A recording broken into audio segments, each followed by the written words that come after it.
Tariq ibn Ziyad et Moussa ibn Nusayr, quand ils vont débarquer en Andalousie, 3 ans, c'est ce que c'est, 3 ans, c'est rien. Et en plus, quand il pleut, quand il neige, on attend qu'il fasse bon. En quelques mois, écoutez bien, l'Andalousie est soumise à la justice de l'islam. Les Goths, certains se convertissent, certains juifs se convertissent, certains chrétiens se convertissent. Tariq remonte vers le nord, après la fameuse bataille de Wadi Barbat. Tu te souviens, mois de Ramadan de l'année 92, le 28, c'est bien. Et le 19 juillet 712. Il remonte vers le nord, Séville. Vous vous souvenez de Séville? On y était, Ishbilia. Elle est sur un fleuve qui s'appelle Al-Wad al-Kabir, le grand fleuve. Il prend Séville et Séville devient la capitale pour l'instant. Après, il va remonter. Et si vous continuez l'Ouad al-Kabir, vous avez une ville vers l'est qui s'appelle Cordoba. Et les villes, tout doucement, vont tomber entre les mains des musulmans. Moussa ibn Nusayr va rejoindre Tariq ibn Ziyad avec quelques milliers d'hommes. Et ensemble, à deux, les deux armées remontent vers le nord. Et ils vont vers Saragosse. Saragosse n'est pas loin de Barcelone, le nord-est. Et après, Moussa traverse les Pyrénées en passant par Perpignan. Ça, carrément, le sud-est de la France. Il remonte et il entre dans la Gaule. C'est comme ça qu'on l'appelait avant, c'est ça. Et le sud de la France s'appelait la Septimanie. Donc il a traversé la chaîne des montagnes qu'on appelle les Arabes l'appelaient Jibal, les montagnes de El-Bourt, de la porte, Jibal El-Bourt, les Pyrénées. Et qu'est-ce qu'il fait? Voilà. Il se balade en France, il prend les villes comme Carcassonne. Il va même aller jusqu'à Toulouse, Tolocha, c'est ça? Ouais. Et Narbonne, Narbona. Mieux, vous savez quoi? Écoutez bien. Il va aller jusque Lyon. Et là, arrivé à Lyon, il se fait arrêter. Et qui c'est qui l'arrête? C'est un de ses conseillers, un de ses soldats, un de ses proches qui l'arrête, qui s'appelle Hibban, qui lui dit « Arrête-toi. Ce que tu fais, c'est dangereux. On est en train de pénétrer dans des terres qu'on ne connaît pas, un ennemi dont on ne mesure pas la force et la puissance. Pour l'instant, c'est victoire sur victoire, mais peut-être qu'il est en train de préparer une contre-attaque. Et d'ailleurs, tu te souviens, un jour, tu nous avais dit que Uqba ibn Abi Nafi', Uqba ibn Nafi', c'est celui qui a fait la conquête, a fait une erreur grave. Le fait qu'il s'est trop aventuré en Afrique blanche sans assurer ses arrières. Et il n'a trouvé personne parmi ses conseillers pour lui dire « Arrête, militairement parlant, c'est suicidaire. » Sache que moi aujourd'hui je suis là pour te dire d'arrêter et de faire demi-tour. Pourquoi? Pour consolider cette conquête. Et Moussa ibn Nusayr qui a 74 ans. Ça va les jeunes? «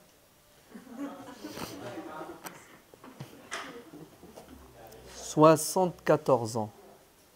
C'est incroyable quand même. Je sais pas, normalement la retraite, ça 60... C'est fort. Hein. Vous avez vu l'ambition? En fait, l'être humain est capable d'être actif et productif jusqu'à sa mort. Hein?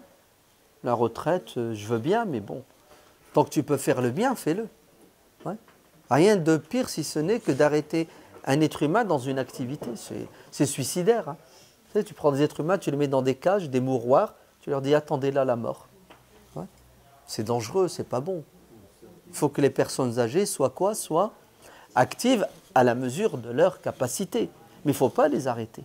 Il y a plein de bonnes choses et de belles choses à faire. 74 ans, subhanallah. Il est actif? Non. général en chef, gouverneur d'une région. Pas d'une région, c'est 3-4 fois la France quand tu rassembles tout ça. Ouais. Et oui. Est-ce que vous savez que il dira, ça fait 40 ans, à la fin de sa vie. Il est mort à 78 ans. 78 ans. C'est ce que disait pendant 40 ans. Moussa ibn Nusayr dit, ça fait 40 ans que je demande à Dieu de tomber martyr. Aller au champ de bataille. Ah, pour mourir, autant mourir une belle mort. Ou, Seigneur, si tu ne me choisis pas comme martyr, je voudrais mourir à Médine, dans la ville du prophète sallallahu alayhi wa sallam, pour être enterré dans le fameux cimetière de l'Baqi'a. 74 ans, vous entendez, quand il entre en Espagne. Comme Assad ibn Furat, celui qui a fait la conquête de la Sicile. Ça vous dit quelque chose, la Sicile? Ouais. Le sud de l'Italie. Tu sais, la botte, là, il y a un caillou. Ouais. Vous savez à quel âge il a fait la Sicile? 80 ans. C'est une île.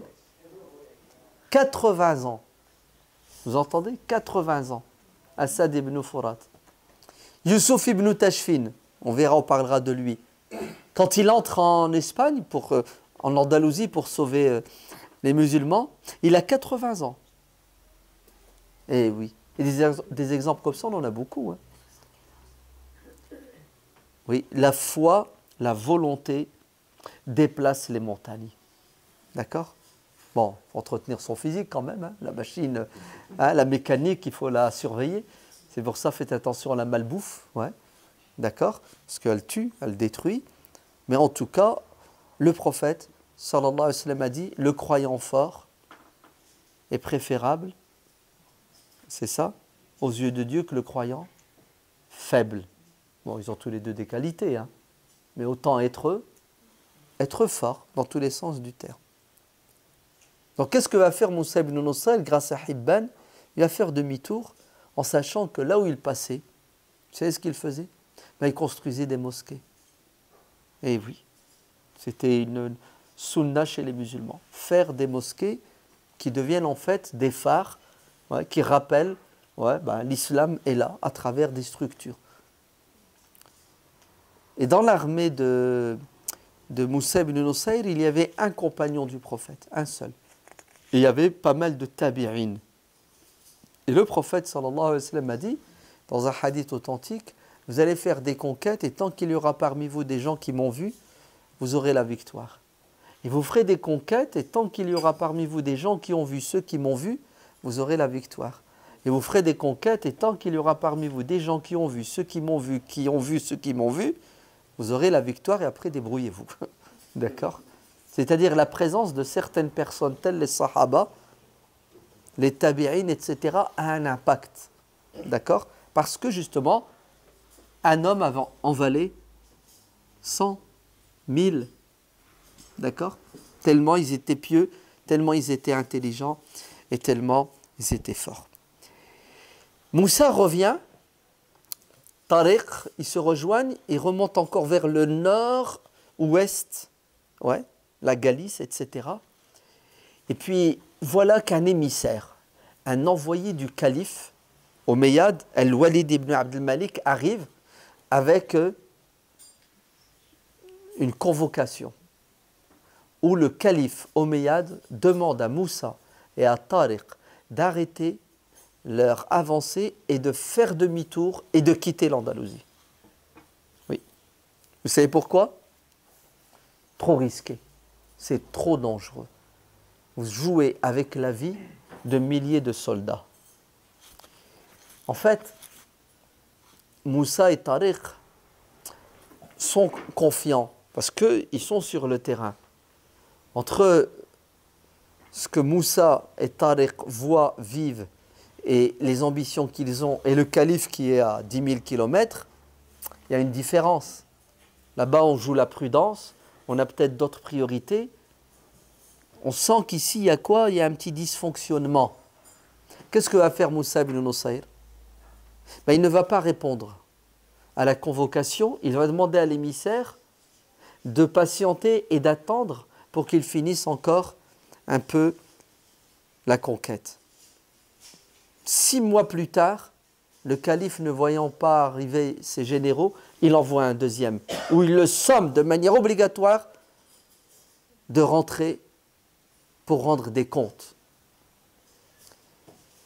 Alors que Moussa et Tariq avaient bien avancé vers le nord, et d'ailleurs ils se sont arrêtés dans une région qui s'appelle Kavagonda, et les résistants chrétiens vont se réfugier dans cette région, surtout dans un rocher, une montagne qui s'appelle Pelayo, parce que le chef de la résistance s'appelait Pelayo. Et écoutez bien, Moussa et Tariq vont faire demi-tour, ils ne vont pas finir le boulot, le travail.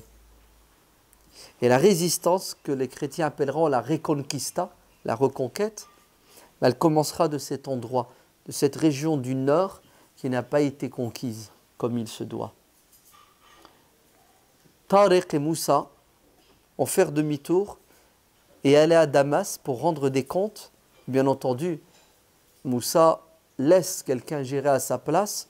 Il laisse son fils qui s'appelle Abdelaziz, d'accord, en Andalousie pour gérer cette nouvelle région. Ils rentrent, ils font un rapport et l'histoire nous dit que Moussa va finir sa vie à Médine et il décédera à Médine et sera enterré à Médine. Quant à Tariq, les livres d'histoire ne parlent plus de lui, de ce qu'on ne sait pas.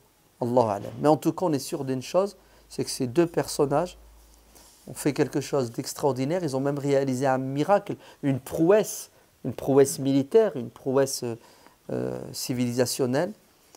Et grâce à leur ambition, grâce à leur volonté, pendant 809 années, cette région de l'Europe va briller dans tous les domaines, surtout au niveau des sciences. Que dis-je? Grâce à eux, l'Europe va se réveiller. Vous entendez?